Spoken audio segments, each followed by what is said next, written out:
Okay, so let's see here. We got a water bottle, water. This is the bag. This here is the wool trench coat. That's my cover for tonight. There's something to sleep on. This here is gonna be the sleeping area. We're gonna flatten this out a little bit. Head up over here, feet down over here, and it's wide enough. We're gonna even it out. And I think I'm gonna put the stove up here on this shelf, and I'm just gonna clear out the vegetation and stuff like that to make sure it doesn't flame up. It's quite wet out here right now, so I think we'll be okay. As far as firewood's concerned, we've got like dead desert stuff all over the place, you know, so plenty of fire. Let's see here. There we go. So we're kind of down in a ravine, and the area we're sleeping is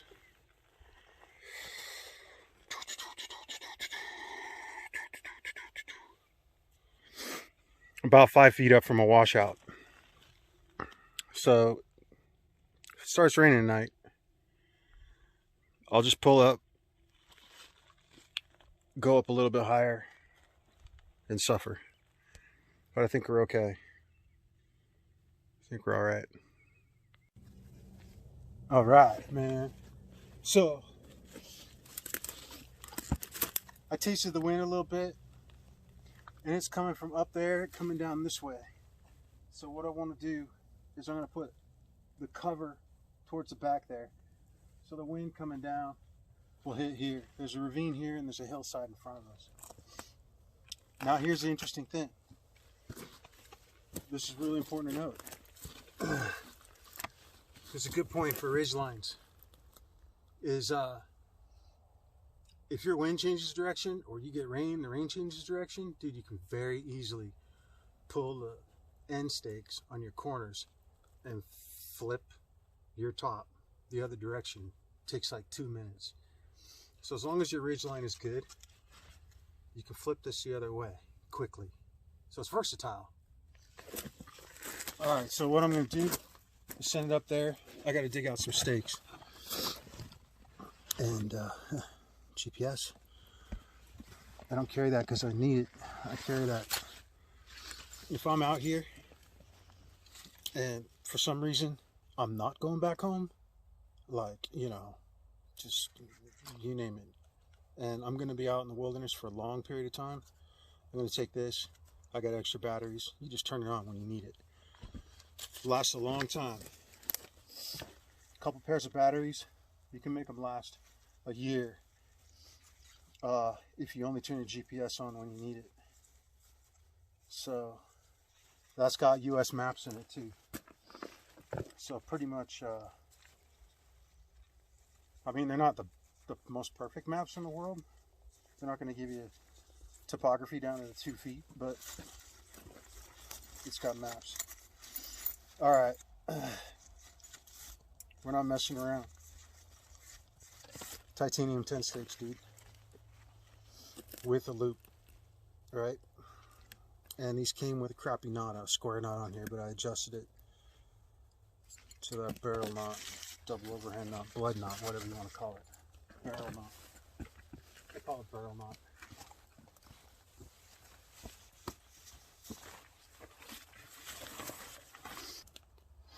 Didn't carry today. So this is going to need to be pulled up like that. And how? I have no freaking clue. There we go. Yeah.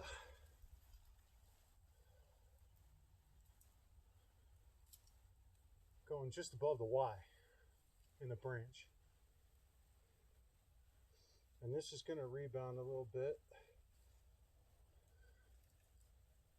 We'll go like that. Once, twice.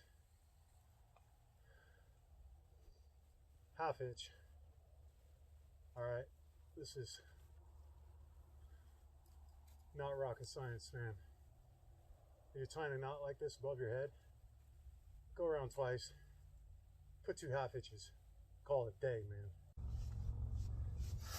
You know how Dave says, wear as much stuff on your body as possible, right? Don't put so much stuff in your bag.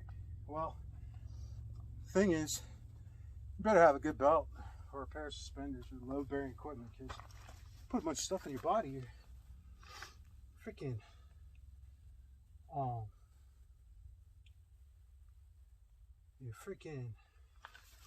if you put a bunch of stuff on your body, your pants are gonna fall down, you know? So I do have pretty much everything on myself here that I need.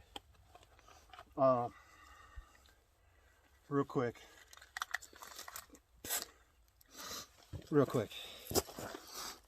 magnifier,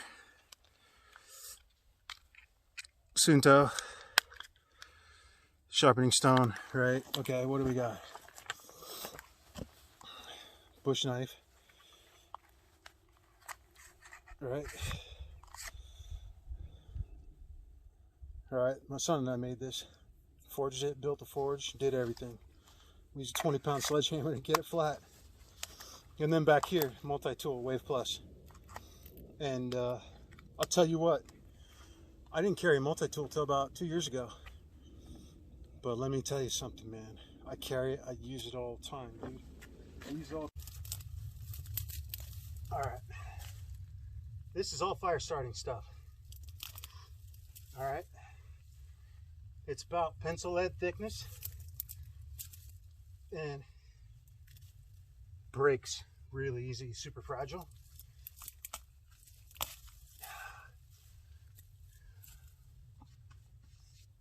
All right, and then we're gonna dig out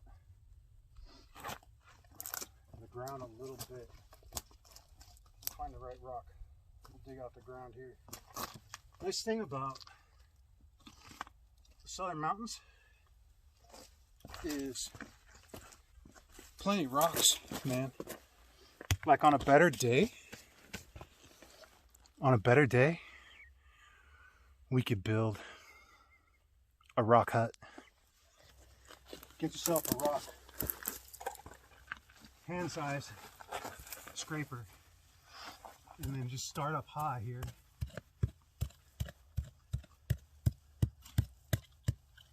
Right?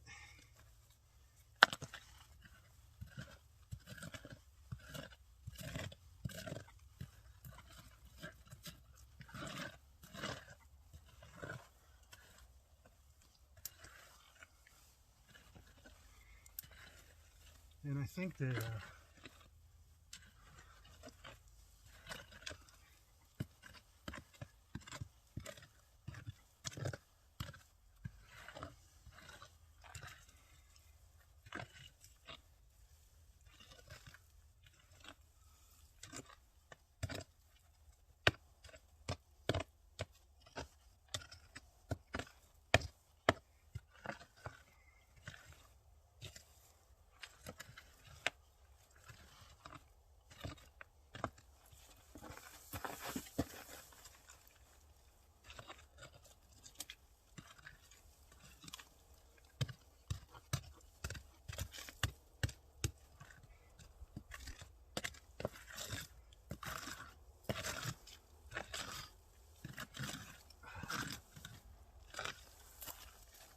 alrighty.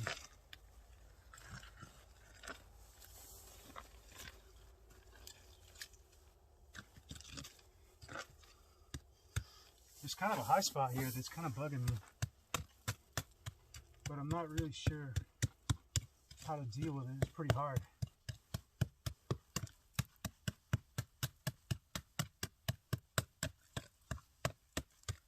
You know?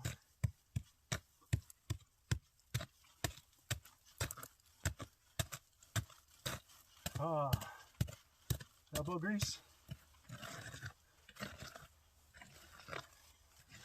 perhaps elbow grease.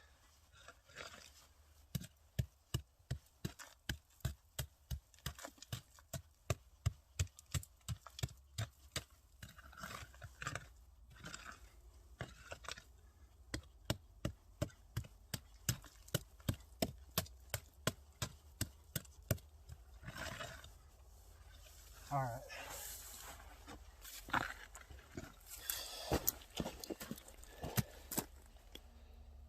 Whew. That's good. All right, so let's talk about something here. I got an inflatable pad, and the ground has got like millions of little thorns in it and stuff from eons ago. Anywhere you look in the dirt, you're gonna find these little thorns. You know, I went to the REI when I first got around here in town, and nice. And I asked the guy at the REI, I was like, hey, don't these air pads like get punctured in Arizona? And he looked at me like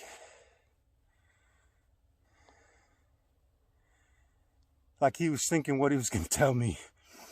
Because everybody knows you buy an air mattress in the southern mountains, if you don't be really careful, you're going to pop it. So he was like, oh, no. People just, clear the ground, put down a tarp, blah-de-da-da. Dude, my first thermarest, $75, dude. Dude, well, it wasn't my first one, but the one I bought like a couple years ago, almost immediately, like within a week, man, it was gone. It was shot, dude, within a week. All right. So what I do is I have a 9x12 tarp, right? And you can build a bigger fort with this 9x12. That's one of the reasons I have it. But if I'm not using this for cover, like if I was going out and I needed a real substantial fort, not just a windscreen like this, right? This back here is a windscreen, bro. Like, we know it's not raining tonight. Why do we know it's not raining tonight? Because, it's just, it's predictable out here. It's pretty damn predictable. They can tell you for like a week. Because we're landlocked, right? And so they see the weather coming a ways away, and then when it's coming, they can tell you when it's going to be here and how much. So not everywhere you can predict weather like that, but out here they're pretty good at it.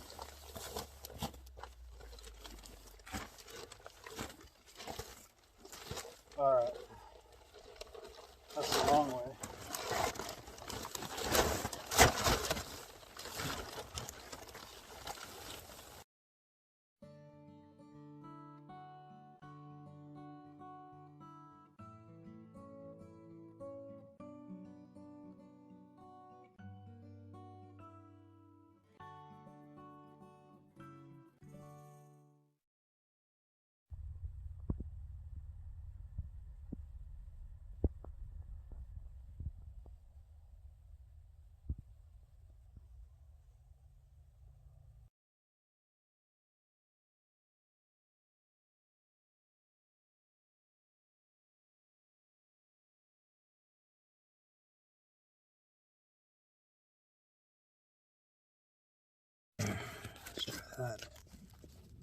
Okay.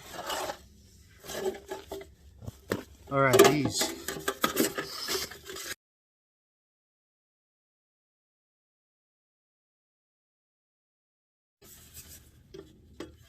these are aluminum. It's really crappy pot metal aluminum too. It almost feels like cardboard or something. But nonetheless, it's metal and it's painted.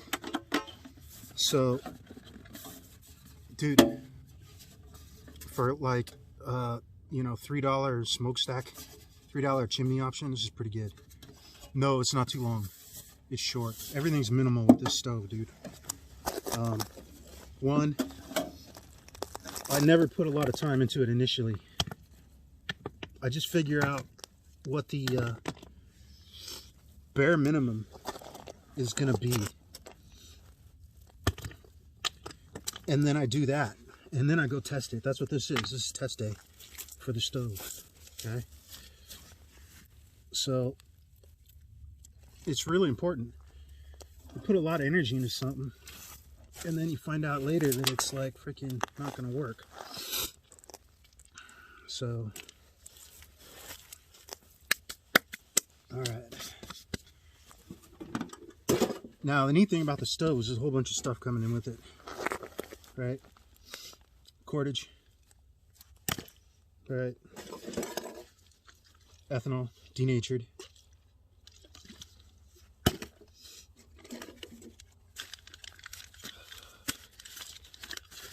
Six packs, cocoa. This is how you survive a frozen night, if you need it. Okay. My Boonie cup. Boonie cup's got all sorts of stuff in it. Just leave that there for now. Dude, all I gotta say, Ozark Trail camp saw. Y'all know what this is. If you don't know what this is, you can find out real soon. But this thing, the Walmart version, dude, I guarantee you, I've used this for like years. Like 5 years. It's still freaking good. Never sharpened. It's still sharp. Dude. $11 or something like that. All right. Spoon and fork. It's plastic. Not preferable. Okay. But plottable tabs. Not really needed here. But if I had to hike to water. Oh, yeah. Like next weekend, we'll go digging for water. And maybe we'll use those. I'm probably going to be more likely to boil. I got like 5 or 6 lighters in my bag. Is that excessive? No, it's not. Why is a lighter not? Why is 6 lighters not excessive? This thing, my little alcohol stove. Look at how small it is, dude. Super small, dude. This thing will like pretty much works for anything I need it for.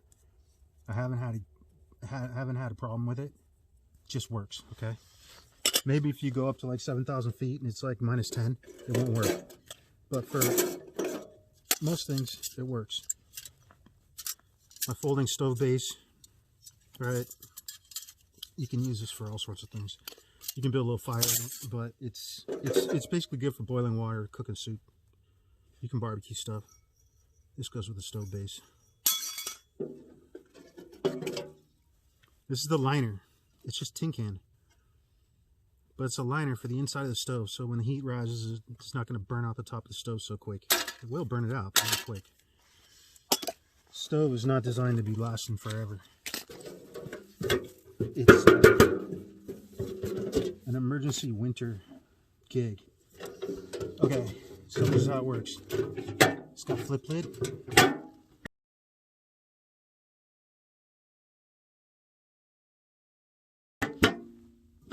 It stays closed pretty good, just by the nature of the hinge on it. Okay. And then if I want to vent it, give it a draft, I just open the lid and put something in here, like a stick or a rock or something. Up here, chimney stack. Just the hole for the chimney stack. This goes on here like that.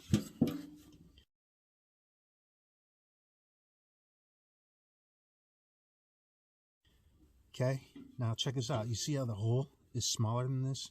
Yeah. That's because in the future I'm going to put a tin liner in here to keep this aluminum from getting burned up. Because this aluminum will get burned up pretty quick. Especially if you put a nice hot fire in here. This tin is like 8 by 8 by 11 or something. And I got it from Walmart for 11 bucks. Ha. and the nuts and bolts, the wire, and the aluminum gutter pieces, another, like, I don't know, 20 bucks. A striker, ferro rod, right? Char cloth, right? Altoid stain. There's like a lifetime supply of char cloth in there. It's gonna last a long time. All right, we got bird's nest, we got pencil size, we got, you know, pencil lead size, and then some larger stuff. And so I get the bird's nest going, good, and then I'm just gonna jam it in there, and then I'll carefully lay the pencil lead size stuff on there afterwards. All right, so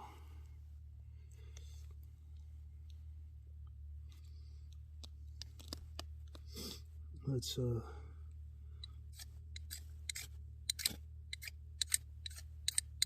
just clean this off a little bit. All right.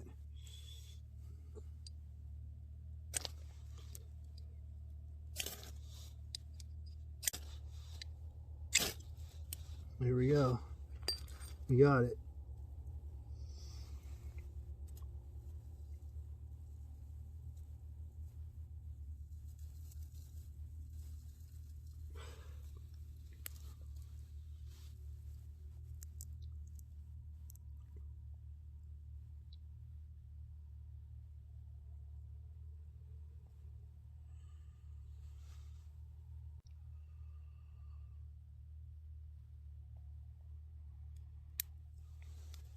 Here we go.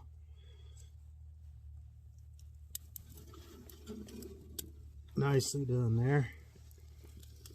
Then we got our pencil lead size stuff here.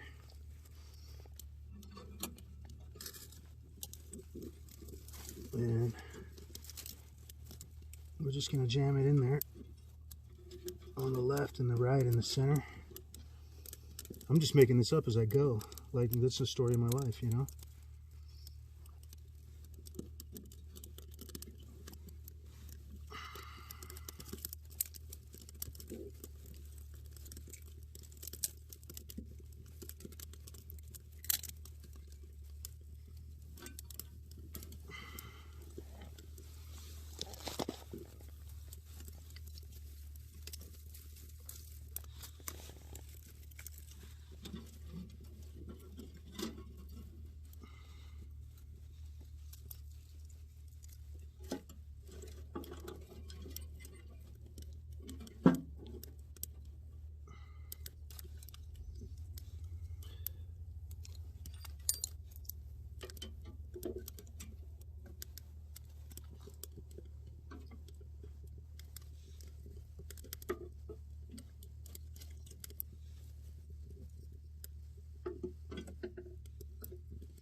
And we just put some pencil size stuff in here too. Right? Just all random.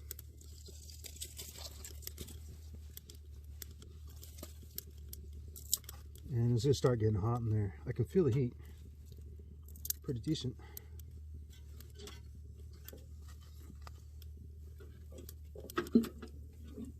Can feel the heat coming out here.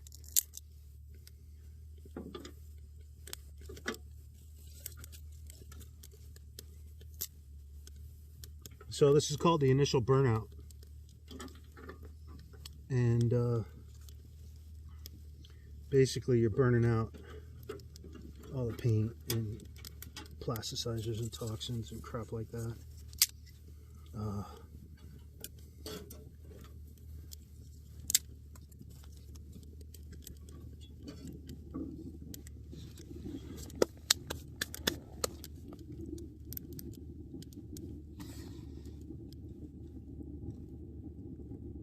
Yeah, there's definitely heat coming out of the pipe.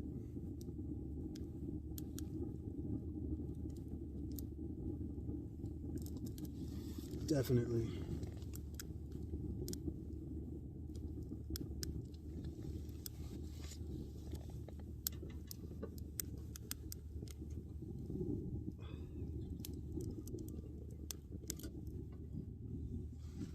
So we need a little stone,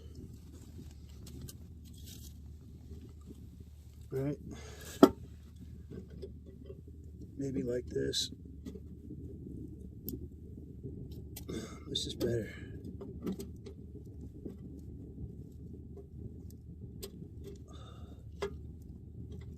There.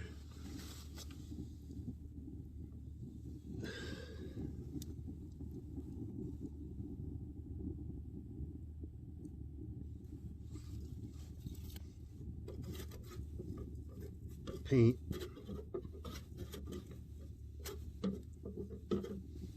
Paint's burning off.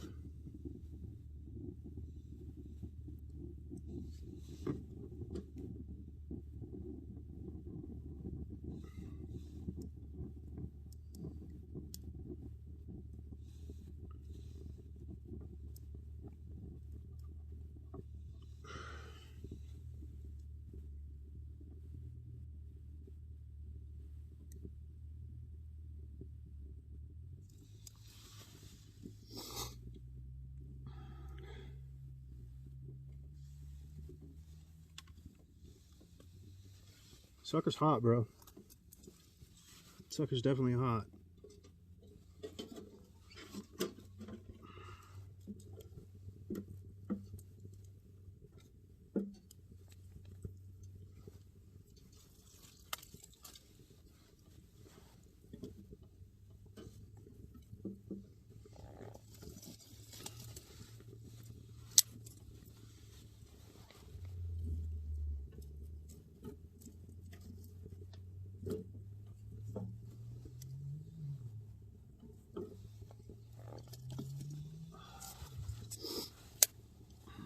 If I have to relight this later tonight, dude, I'm just flipping out the lighter. I'm sure you understand. Chances are really good I'll go to sleep. It'll go out. When I relight this, I'm going to use a lighter because it's the freaking middle of the night, you know?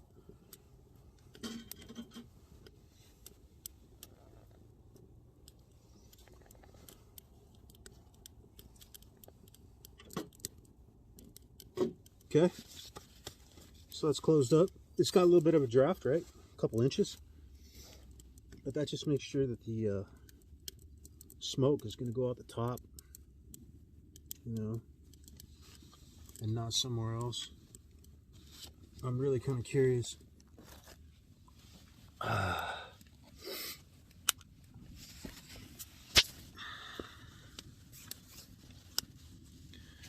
Yeah, see what I mean? Freaking bomb, dude. Look at this. Got our shelter here.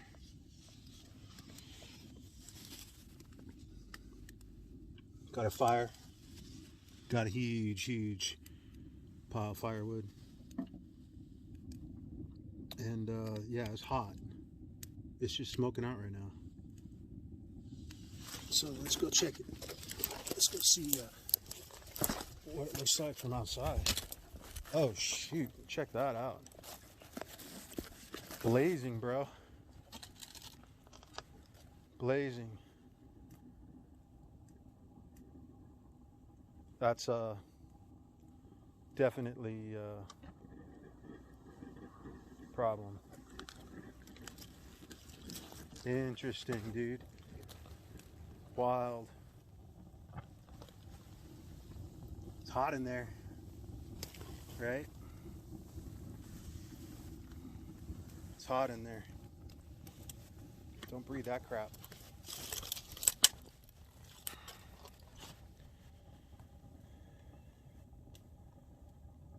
So this gives me an idea about my stovepipe, dude. It's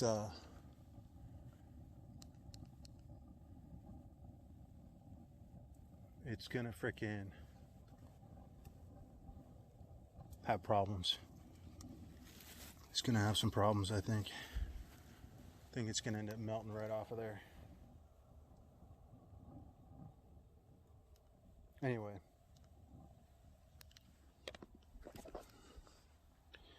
we're just going to monitor it and see what happens. It's an experiment, you know? So the idea is to like load this up and close the door, you know? So that there's some limit to the oxygen available, and that it should cause the fuel to burn slower, right?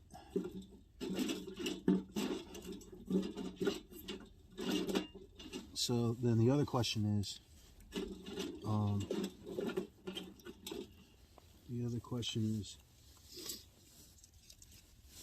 how to get these coals out of here, because it's filling up with ash. And so what I'm thinking is that we just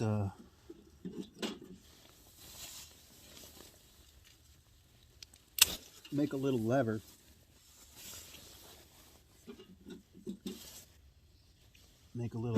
and pull out the ash. Make a little scraper tool and pull out the ash. So I just loaded that, and there's a buttload of coal in there. So what I'm going to do is just close it up and see what happens. Right? Something about steak.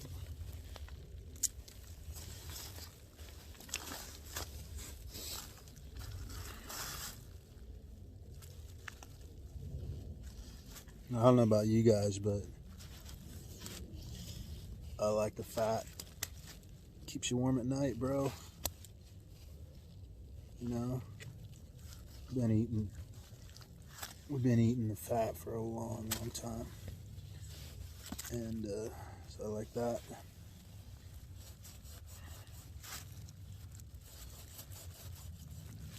Every time I use this knife, I remember like a couple months of adventures I had with my son.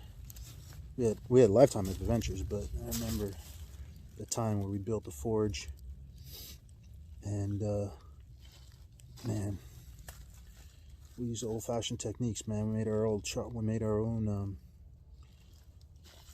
biochar, and had a little ventilator system, man. We had air coming from underneath, and yeah, we got that sucker hot, man. And then the other trick was pounding the steel out, man. Holy cow. Talk about a lot of pounding.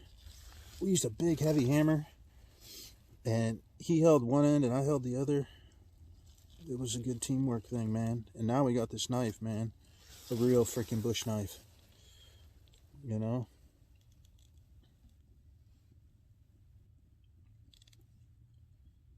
So it's just like a French trapper's knife, a little bit longer, you know, drop point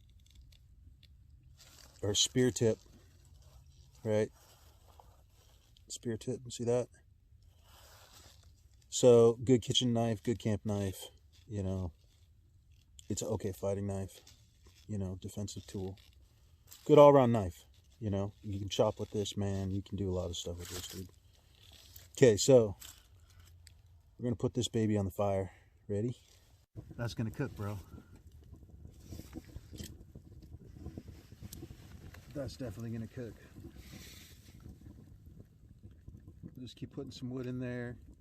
Keep training it out. It'll be good.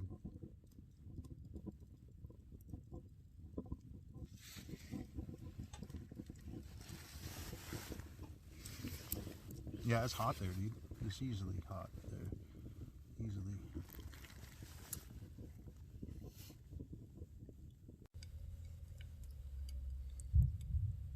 It's loaded with wood, so she's gonna burst real soon here. There you go. Just like that. Beautiful. Beautiful.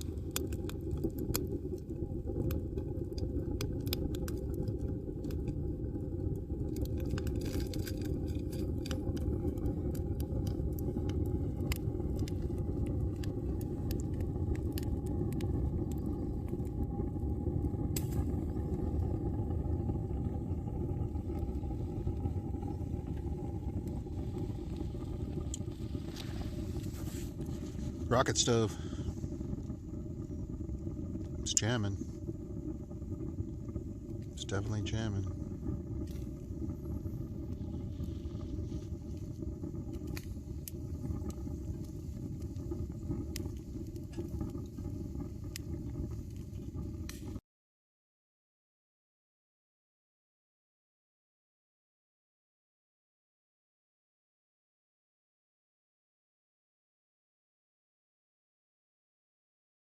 Never underestimate the amount of firewood you might need. I got a lot. All this. All that. I just got back, went and collected. And the reason I did it is because it's going to get cold tonight. Like, it's only like 11 o'clock. It's going to be cold at like 3, 4 in the morning. So, coldest hours are like between 3 and 5, you know, or 1 and 4, something like that. So I went and scavenged. There's actually a lot of good 2-inch pieces in here, which is what I want. But a lot of it's dirt wood, unfortunately. So it'll be interesting coming back to this spot. Might come in here for a day hike and just collect a whole bunch of wood and stack it somewhere. It's not like the eastern woodlands, dude. The desert, it's got a lot of wood, but it's real bushy. It's bushy stuff like that, and that's gonna burn quick, and you're gonna have to collect a whole bunch of it, and it's just gonna be ridiculous. Bigger pieces burn slower, but it's harder to find bigger pieces. So we're gonna dig out these coals, start up the fire again, eat some more steak, and probably gonna go on YouTube and listen to some Corporal's Corner.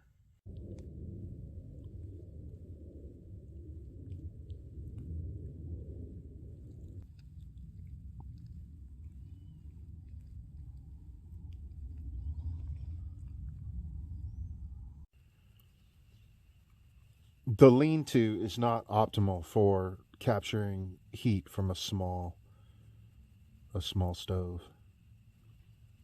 You know, hot tent is completely sealed, so it captures heat really well. And like a teepee is the same, but if I was in a teepee, I'd just have a fire on the floor, you know, fire pit with a like a Dakota fire pit.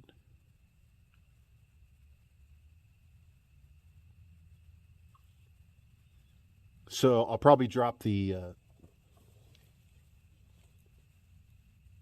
tarp down, the rainfly down, probably drop that down. Probably loosen up the cord and drop it down like another 6 inches or something. Because as you know, the smaller the space, the easier it is to heat. The cool thing is my back is just fine. Like, I think the heat's going back there, and it's fine, because the hillside and the poncho are pretty close. They're about 3 inches. Another really cool thing is this jacket, which I purchased yesterday for $30. It's like 1980s French designer French cashmere jacket, and it's the jacket was made at a level where it's cashmere blend, but the jacket was made at a level where they're probably blending like silk or regular wool with the jacket, but the jacket's soft. So I'm assuming, and it does feel kind of silky, so I'm assuming they blended silk. It's warm. Like, when I went to collect firewood, I had the jacket on, and I was like, whoa, I gotta take this off. And it was like, I don't know, 45 degrees out or something. So it's I got that's a blessing. The jacket's a blessing. To be able to walk into Goodwill on a whim, and you know, everything in the jacket section is just like cotton crap, and you know, it's just stuff that is not going to work outdoors. And there's a freaking pea coat, like a thick felt pea coat. Yeah, man, dude, this is like probably like a $200-300 jacket, easily. You know, I can't see it being less than $200, probably $300. So I got it for like 90% off, which is pretty awesome. The other thing is I have no blanket. Like, I could cover myself with the tarp. It's a big ass tarp. I could get real warm inside the tarp. But I'd rather not. I'd have to get up and unfold it and do some things. And no, that's not something I want to do just for fun. It'll be really interesting to see how cold I get. My feet are not cold, which is wild. The wool socks are it's like a wool poly blend sock, and they're wet because my boots don't breathe very well, and I've been moving around. But my toes are warm. So the really interesting thing is the way the ground and the rainfly are angled. The space down at my feet is smaller, and yet the heat's rising up in there. So I think that's one of the reasons why my feet are warm, which is really cool, because the last couple nights sleeping in the back of the truck, that was cold. That's super cold. I think the truck makes it colder because it's a steel truck. So yeah, I'm okay, but it's, you know, the temperature's not too bad. If I get out of the shelter, I will immediately get cold. If I get out of the shelter and stand there, I'll get cold. So there is wind moving around, but because of the way we're positioned, we don't get it much. Problem is, when I get a forward gust, which happens like, I don't know, every 10 minutes or something, I think the wind's about like, I don't know, 2 to 3 miles an hour, but it's not constant. It's on and off. When I get a good gust, it empties out all the heat, dude. So this just really convinces me that I want to build some sort of conical shelter, or you know, flat, on a flat ground. Somewhere is a flat ground, but I wanted to come up in the mountains, so it's not flat up here. And where it is flat, it's hella windy because it's up on the ridge or up on the top. So I don't know. This is probably the smartest thing to do with this situation. But look at those coals, man. It's badass. Time for some chunky soup, baby. Sirloin burger. Excellent. Just excellent. Outstanding.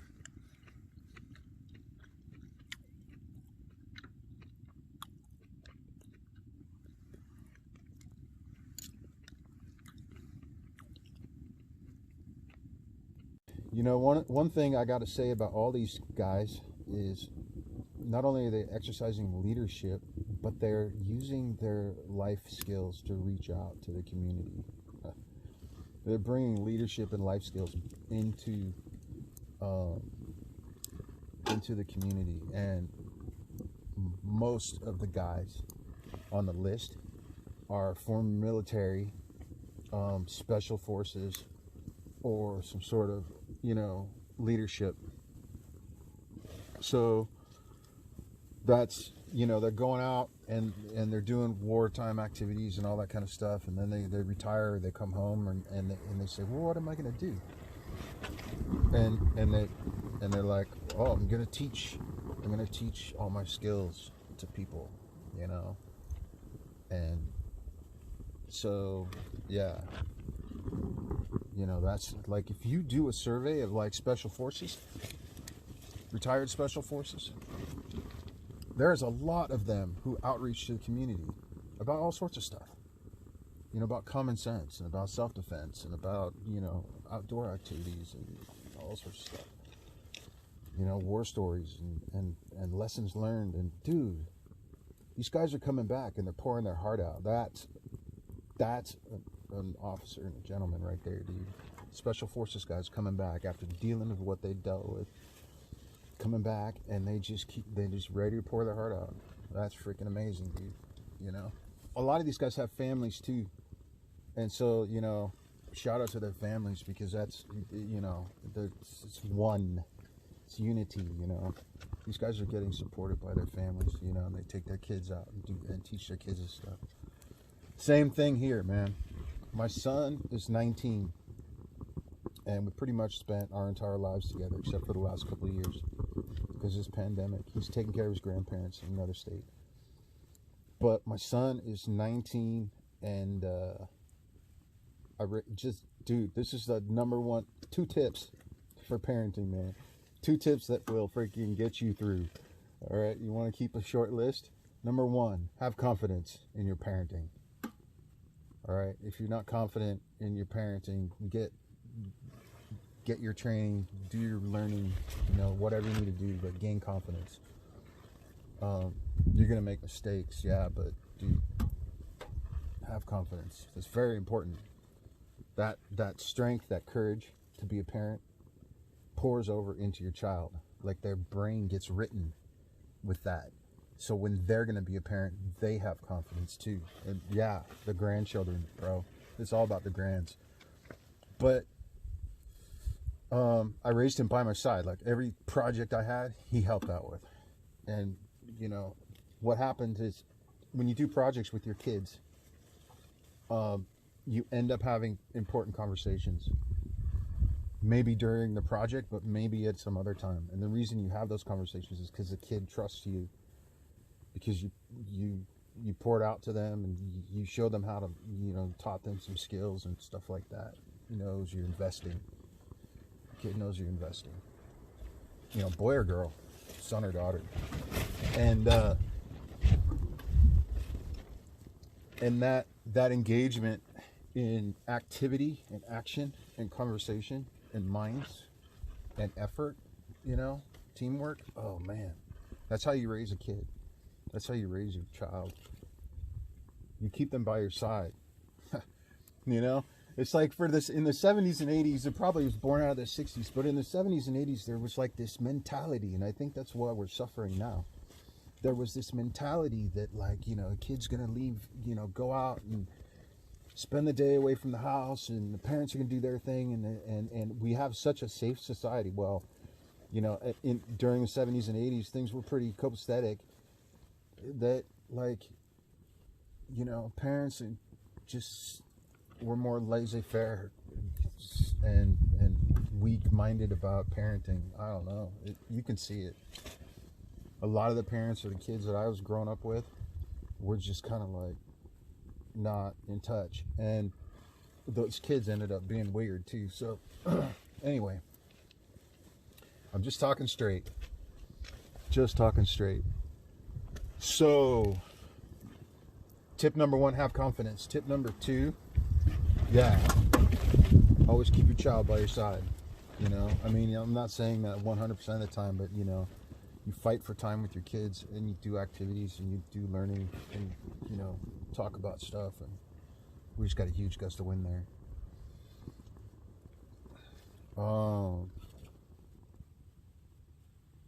There's other personalities out there, man, but those are the ones that I would say thank you.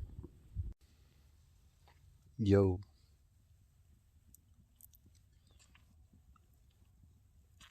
Got some of that lip balm in my pocket too. You gotta have that in Arizona. Body dries out too fast. Which reminds me, time to hydrate. That's how you stay warm at night. I put fresh wood in, dug like half the coals out, and they're just simmering there in a little pile of dirt right in front of the stove. See that? So it's all dirt and rocks around here. and I'm watching it closely, and they'll burn out pretty quick, so I'm not too worried about it.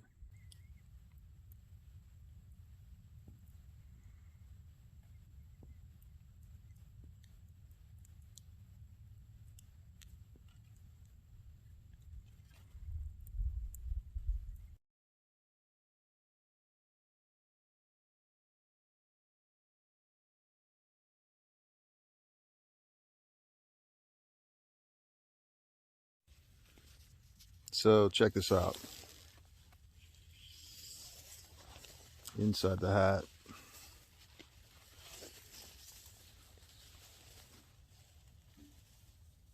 polar fleece pad, dude. And it's 3 layers of polar fleece. There's an inner pad and 2 outer pads. That goes right here on top, bro. Right on top of my pipe. We'll talk about heat pipes. There's a heat pipe right here. And then another one is if you're cold at night.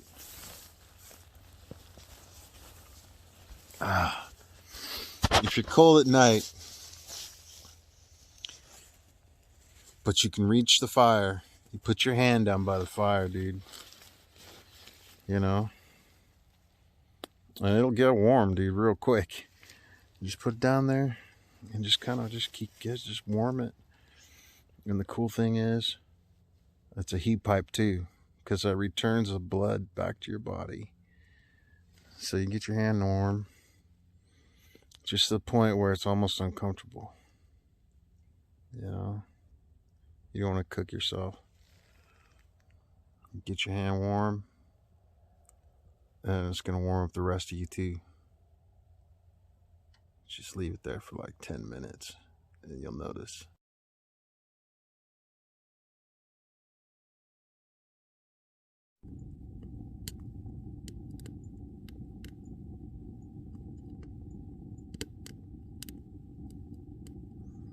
It's good to keep this thing stoked, because when you got to restoke it, it puts out a lot of smoke. Smoke just isn't really, I don't need to freaking smoke up the whole area. Get people concerned. Some overly concerned citizen will call somebody, call the freaking fire department. Next thing you know, there's like 100 people out here staring at me. It's perfectly legal to have fires right now, and the freaking ground is wet. You know, it's moist under a ½ inch, so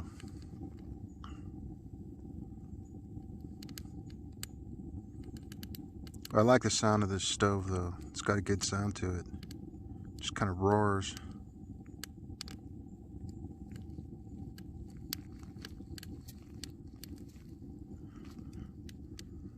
Pretty much smoke free once it gets going.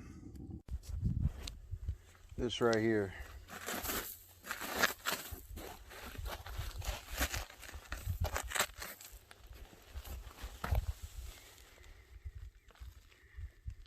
that means water in the desert, bro. If you need it, you can dig for it with a sharp stick.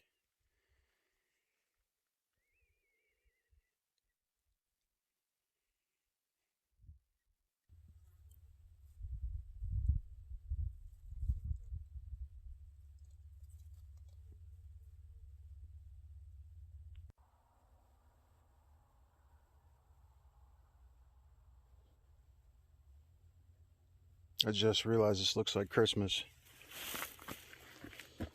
Get a little bit closer here.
Alrighty, that's it. Do I feel like I'm carrying too much stuff? Yeah, I do. So I got some extra redundancies. I'm carrying some extra personal weight, battery, firearm. Oh yeah, and one thing that's not included in this is the baby wipes, dude. The wet wipes, dude. And I highly recommend the Huggies, man. Huggies Premium Baby Wipes, bro. That's sanity right there. Okay, it's 5:45. Fingertips are getting a little bit cold. It's definitely cold out here. Maybe, I don't know. It's chilly. 55. It's not too chilly, but it's chilly. And just packed up everything. And just gonna give you some, just show you. Just gonna show you the camp. All right, here we go. Let's turn there. Okay, so here's the deal. Ground is definitely wet. So that's moisture that was underneath the tarp. Also, that's the sleeping area. Pretty decent. Could be a little bit better. I mean, there's some improvements that could be made. It's a little bit low sloping over there, so you could put in stakes over there and bring it up. I'll probably improve this if I come back. Probably will come back because this is easy. There's firewood, neatly stacked. This is the spot where the stove was at. Okay, now the other thing is the kit is all packed up, right? Jacket, bag, tarp, everything else is inside. It's not too bad. It's pretty decent kit. I can one hand lift it, you know, pretty decently. It's not as heavy as a 5-gallon water bottle, that's for sure. It's probably about 10 pounds lighter, maybe 15 pounds lighter. Okay, also, please note, trash. This is all the trash that I had. You know, there's some small items got burnt in the stove, but this is all the trash. It's all getting packed out, including the water bottles. And in this bag is trash that I picked up off the trail too. So that's about what I do. And I like to carry it out. I like to just have it in my hands when I'm walking out so that everybody I pass can see that I'm bringing it out. Okay? It's really important. It just is. There's way too much dumping going on in this world. And dumping is not good for us. Not good for the animals. Not good for the water. So, that's going to go in a landfill. So I'm going to hike out. It's about 20 minutes out, downhill.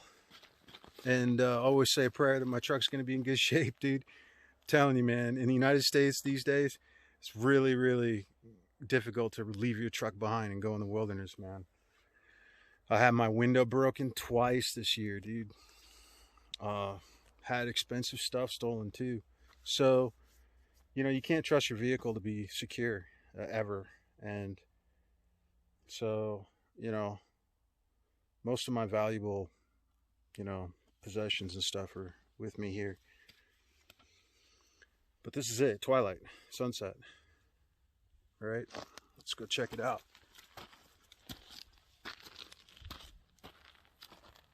All right.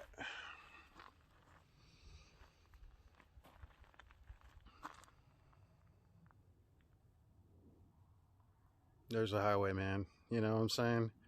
We're not very far away. But nobody's coming up here. Most people will not be coming up here. This is a good spot, close to home.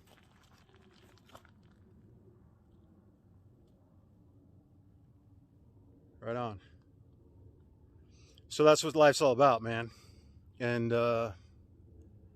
this is the Owl signing off. I'll see you next time. Live free, die hard.